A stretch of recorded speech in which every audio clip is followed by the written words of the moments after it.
It's Jamey, Boyum, and Tyler in front of a hallway. But that has really nothing to do with anything, although hallways are in the domiciles we will be speaking of.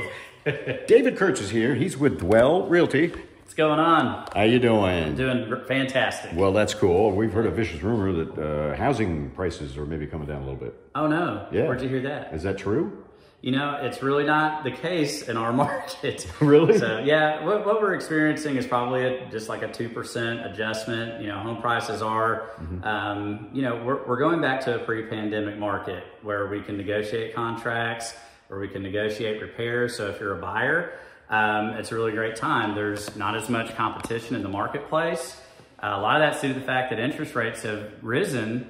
But if you have a great lender partner that knows anything about rate buy downs, adjustable rate mortgages, we can certainly get you in a lower interest rate and then refinance when everything kind of settles down a little bit. Gotcha. All right. It's just like anything, it's supply and demand, I guess, right? Yeah. And if you're looking to sell, I think that the big concern is, well, I mean, I guess this is it. This is the end. Well, I mean, home prices have appreciated 20 to 30% since the summer of 2021. So that's an unprecedented growth in appreciation in our market.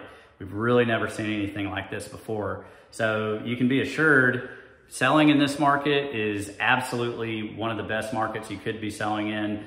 The average homeowner's equity over the last 5 years has gained about $60,000 to $70,000. So that's data provided by CoreLogic. That's a national real estate data company. So that's not just us, but it really has, you know, your equity's taking a big jump, so you're still getting the most for what you could possibly be selling it for. Okay, yeah. And other than last summer. Last summer was crazy. Yeah, right. Houses aren't just selling that fast like they were, right? Right, yeah, we're back to a normal days on market cycle. So 30 to 90 days, depending on how the home is priced.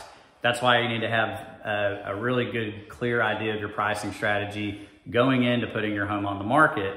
If you're motivated, you might want to price more in line with the comps, the data that other homes have been selling for. You know, if you're just wanting to go for the top end, you might be a more aspirational price point, and you might just see what happens. But yeah. Okay, all right, and you know, so it's all about supply and demand, and I guess it varies, you know, from area to area across the country too, right? It does, and I think that there is a strong demand for Tyler. I mean, I have a list back in my office of 20 names, people that want to move to our area. There's just not a whole lot of inventory to pick from right now. And they're also varying time frames. So some people want to make that move in 6 months. Some people have a lease that's not up until a year from now. But we still want to keep in communication with these folks that are thinking about either making a necessary move. You know, they're getting married, they're starting a family, they're downsizing. Those are some of the more common reasons people make a move, and they're always going to be moving for those reasons. All right. What about spec homes? Are there still a lot of those out there? Yeah, speculative building is still doing really strong in some corners of the market. I think that, you know, your 250 to 350 spec home price points, you know, some are taking a little bit longer to go under contract. And that's because the interest rate hike might affect that a little bit more. But we're seeing, you know, there's neighborhoods like Oak Creek. There's some additional neighborhoods that are coming up in Bullard and Flint area. They've got really strong comps. They're going under contract in sometimes the framing stage, or the stage where they're just now getting the cabinets in. So days on market there, still really strong.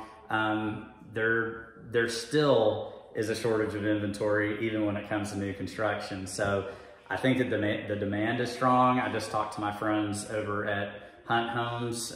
They're a high volume builder in our community, and they're saying they're busier than ever. So okay. Yeah. Okay. So it's not really dropping that much, but I guess it will just incessantly vary, right? Yeah, it will. And you know, we're headed into a spring market. I mean, people I think need to realize that, you know, January, February, and not really until late March, you know, that's our slower time of the sales cycle.